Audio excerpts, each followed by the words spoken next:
सबसे पहले डिस्क्लोजर के रूप में मैं बता दूं दोस्तों आपको कि इस टेक्नोलॉजी स्टॉक की जिसके ऊपर आज मैं बात करने वाला हूं, इस पे एक पोजिशनल ट्रेड के ऊपर मैंने बात कही थी मेरी फैमिली मेंबर के साथ। और वहां पर दोस्तों लगभग 210 222 के आसपास के बीच में बाइंग थी मेरी स्टॉक में, और एक पोजिशनल ट्रेड मैंने लिया था। और एक महीने में 30% से भी ज्यादा तेजी के बाद मैं स्टॉक से निकल गया दोस्तों। आज ही मैंने स्टॉक में सेल किया है। लेकिन इस स्टॉक के ऊपर लगातार बातें, इस बार की लगातार सवाल इस बात की ओर आ रहे थे कि क्या जेंजर टेक्नोलॉजीज में खरीदारी करनी चाहिए, क्या इस तेजी के बाद जेंजर में निवेश करना चाहिए या नहीं करना चाहिए, मेरी राय क्या है। तो देखिए, ये सवालों के जवाब आपको मैं दूंगा क्योंकि बहुत सारी क्वेरीज हैं स्टॉक को लेकर के। और सिर्फ इतना ही नहीं दोस्तों, मैं ऐसे वीडियोस बनाता रहता हूं स्टॉक स्पेसिफिक। पहला, आप मुझे बताइए कमेंट बॉक्स में कि आप कहां पर फंसे हैं जेंजर में, आपकी कौन सी बाइंग है, लॉन्ग टर्म है या शॉर्ट टर्म बाइंग है। और कोई ऐसी स्टॉक स्पेसिफिक आपकी क्वेरी रहती हो, वीडियो में से कमेंट बताइएगा, मैं कुछ जवाब देने की कोशिश करूंगा। और जेंजर टेक्नोलॉजीज क्यों इतनी शानदार है, इस पर भी चर्चा करूंगा।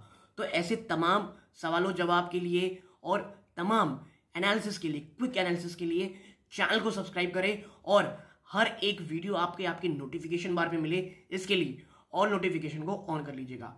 नमस्कार दोस्तों, मेरा नाम अमिताभ मिश्रा और आज बात करने वाला हूं मैं जेंजर टेक्नोलॉजीज की। देखिए, जेंजर टेक्नोलॉजीज 30% से ज्यादा भाग चुका है। और इतना ही नहीं, HDF securities, IDBI capital, ICICI direct, ये वो कंपनीज हैं जो बहुत ज्यादा बुलिश हैं दोस्तों, जो बहुत ऊपर के टारगेट्स दे रही हैं स्टॉक को लेकर के। और ब्लूमबर्ग की आप कह सकते हैं सर्वे के अनुसार जो होल्ड, बाय और सेल का रेशियो है, जो मैं आपको इस वीडियो में दिखाऊंगा, और तमाम जो अन्य ब्रोकरेज हाउस क्या कह रहे हैं वो भी चर्चा करूंगा, वो भी आपके साथ शेयर करूंगा। तब आपको समझ में आएगा कि आखिर ये तेजी क्यों है दोस्तों। ठीक है, ये आईटी कंपनीज जो पिछले काफी समय से ह्यूमंगस स्ट्रगल कर रही थी, अचानक से ऐसा क्या हो गया, ऐसी जो टॉप मैनेजमेंट कंपनी की है, सीईओ, उन्होंने किस तरह कंपनी को पूरा ट्रांसफॉर्म करने की कोशिश करी, किस तरह इतने ज्यादा चैलेंजिंग एनवायरनमेंट में भी जो मार्जिन्स है उसमें शानदार इंप्रूवमेंट देखने को मिली है। कैसे जेंजर अचानक से कह लीजिए स्ट्रीट फेवरेट हो चुका है। ऐसे तमाम सवालों के जवाब इस वीडियो में ढूंढेंगे दोस्तों, इस वीडियो के सेकंड पार्ट में। तो अब अगर आप स्टॉक में निवेशित हैं, निवेश की सोच रहे हैं, दोनों सूत्रों में सूरत हाल में, आपको ये वीडियो आपकी बहुत इंपॉर्टेंट होगी आपके एजुकेशनल पर्पस के लिए। तो अब सीधा लेके चलता हूं उस आर्टिकल की तरफ और समझाऊंगा कि आखिर इतना ज्यादा हाइप क्यों है दोस्तों। सीधा लेके चलता हूं उस एनालिसिस की तरफ। देखिए, इस सवाल का जवाब बहुत अच्छे इस आर्टिकल में तो पढ़ते हैं। Zensar Technologies gaining back its lost momentum. क्या जेंजर टेक्नोलॉजीज जो अपना मोमेंटम लॉस कर चुका था, वो वापस से जो कह लीजिए मोमेंटम है वो गेन करने वाला है? तो देखिए, आप देखें तो stock price gain after Nippon life increase stake in the IT firm. या दोस्तों, निप्पॉन लाइफ ने इस आईटी फर्म में अपना जो स्टेक है वो बढ़ाया है। ठीक है, Zensar, which lost 13% valuation in the last year, has risen 32% in past month. ये वो स्टॉक है दोस्तों जो लगभग 13% अपनी वैल्यूएशन खो बैठा था लास्ट ईयर। इस साल अब तक सिर्फ एक महीने में 32% भाग चुका है दोस्तों। तो वो निवेशक, मैं अक्सर कहता हूं दोस्तों, इससे पहले भी रिपीट किया था, वो कंपनीज जो बहुत अच्छी फंडामेंटली और बॉटम आउट लगभग हो चुकी है, एक बहुत बड़ी गिरावट दिखा चुकी है, वहां पर धीरे धीरे एक्यूमुलेट करना ज्यादा अच्छा रहता है, ना कि उन हाई वैल्यू स्टॉक को जहां पर हर कोई खरीदारी की सलाह दिया जाता है दोस्तों। ठीक है, आगे देखें, इसका हमारे लिए जो इंपॉर्टेंट है, आप देखें ये पार्ट है क्या? Net profit jumped 35%. Despite weak revenue growth for the quarter, Zenza's margin improved and yet profit jumped 35% quarter on quarter to 77%, 77 crore. देखिए, जो रेवेन्यू था वो वीक रहा, लेकिन जो आप कह सकते हैं मार्जिन था दोस्तों, वो उसमें इंप्रूवमेंट देखने को मिली। जो नेट प्रॉफिट था उसमें 35% की आपको क्वार्टर क्वार्टर बेसिस पे जंप देखने को मिली, ₹2.77 crore. Now EBITDA increased 52% quarter on quarter to ₹85 crore. जो EBITDA था वो भी 52% क्वार्टर क्वार्टर जंप दिखाने को मिला, लगभग 85 करोड़ में, जबकि एबिटा मार्जिन उसमें 7.1% तक रहा, जो कि मात्र 4.6% था क्वार्टर टू, यानी मार्जिन में इंप्रूवमेंट बाजार को बहुत बहुत ज्यादा अच्छी लगी।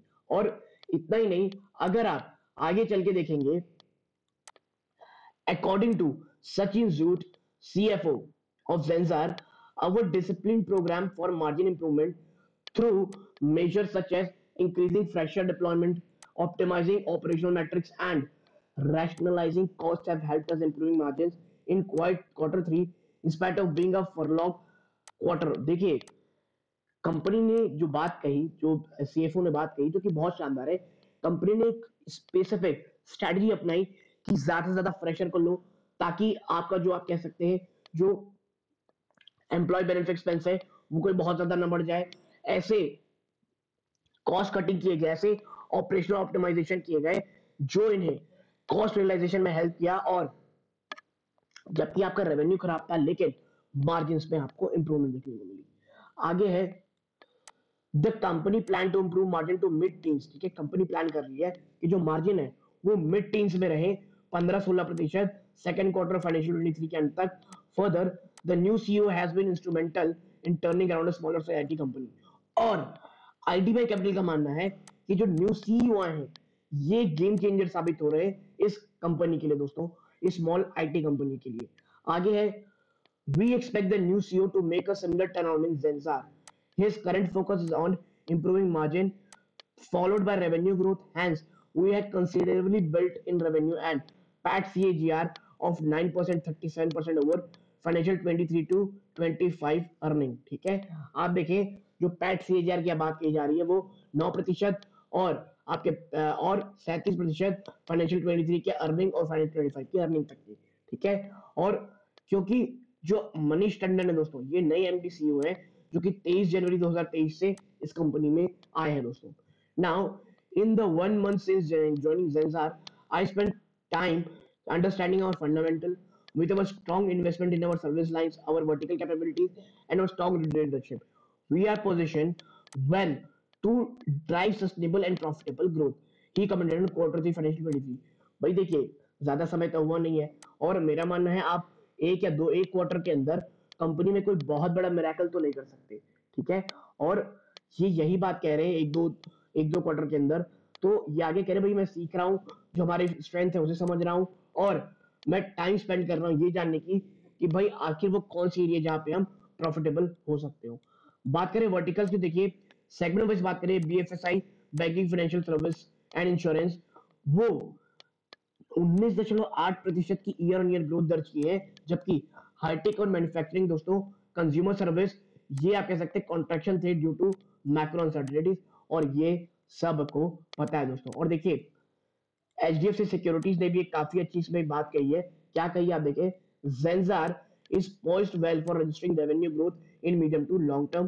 भाई का यही मानना है कि जेंजार जो है ये लॉन्ग टू मीडियम टर्म में एक शानदार ग्रोथ दिखा सकता है, और the brokerage believes Zensar Tech will deliver long term sustainable growth led by healthy deal pipeline and strong execution. ठीक है, एक हेल्दी डील पाइपलाइन और एक मजबूत एग्जीक्यूशन के तहत जेंजार आने वाले समय में काफी अच्छा करेगा, और ये दोनों ही तरह से ऑर्गेनिकली बढ़ेगा, यानी कह सकते हैं बिना किसी एक्विजिशन के, और शानदार एक्विजिशन भी करेगा आने वाले सालों में। ठीक है, और अगर आप देखेंगे तो जो आईसीआईसीआई सिक्योरिटी आईसीआईसीआई डायरेक्ट है, उन्होंने भी इस कंपनी के बारे में बात कही है। क्या कही है आप देखें, there are several demand indicator underscoring the strength of technology spend across client even amid the current macro slowdown। ठीक है, ऐसे बहुत सारे इंडिकेटर हैं जो कंपनी में बहुत स्ट्रेंथ शो ऑफ कर रहे हैं। कहां पर जो इनके क्लाइंट्स हैं वो कह लीजिए टेक्नोलॉजी में खर्चा करेंगे। ये और ये तब बात कही जा रही है भाई कि क्लाइंट जो है टेक्नोलॉजी में तब खर्चा कर रहे हैं जब करंट स्लो डाउन है, मैक्रो स्लो डाउन है, indicating that tech spending is poised to increase as a proportion of global GDP, and also Indian IT players stand to gain market share amidst this macro slowdown due to clients' high focus on cost optimization and efficiency improvement। और देखिए ऐसा होना इसलिए जरूरी है क्योंकि भाई cost optimisation और कम एफर्ट में ज्यादा से ज्यादा प्रॉफिट कमाना, ज्यादा काम कराने की आजकल कंपनीज की इच्छा। और आप देखिए जो ब्लूमबर्ग का डेटा है उसके अनुसार जेंजार की 10 बाइंग है, 4 होल्ड है और एक भी सेल कॉल नहीं है, यानी 10 बाइंग, 4 होल्ड और 0 सेल कॉल।